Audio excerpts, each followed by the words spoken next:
বীরপাড়ার এক ভাই শ্রী পার্থ চক্রবর্তীর লেখা আমার প্রিয় বীরপাড়া।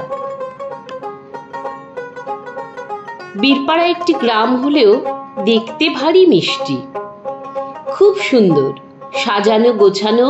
এ যেন উপরওয়ালার সৃষ্টি। চারিদিকে চা বাগানে ঘেরা।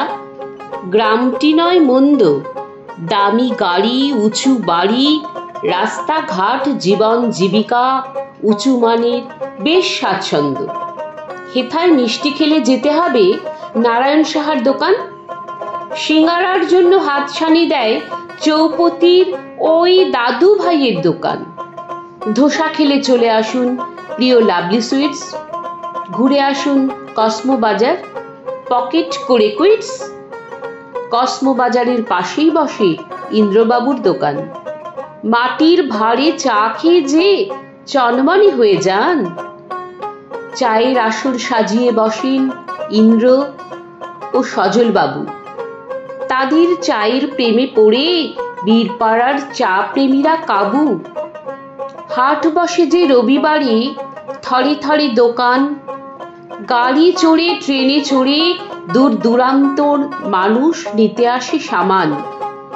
হেথায় নামকরা অনেক স্কুল আছে, কলেজ ও পার্ক একটি। রাজ্য সাধারণ হাসপাতাল আছে, হেথায় কঠিন ব্যাধিতেও নেয় ভর্তি। রাস্তাঘাট বেজায় ভালো, অনেক অনেক গাড়ি, নানা ভাষার মানুষে ভরা। ও আমার প্রিয় বীরপাড়া, ভাষা গুণে ভাষা বলে তুমি পাবে না কো ছাড়া। যেখানে যেখানে যেতে চাও তুমি চড়ে বসো রেলে। ইভিনিং ওয়াক করতে হলে রেল স্টেশনে যাও চলে। হেথায় মিলে নানান মানুষ, সব মানুষই ভালো। চলো মোরা শপথ করি, আরো করি বীরপাড়ার ভালো। বীরপাড়া হয় যেন মোর পৃথিবীর চোখের আলো।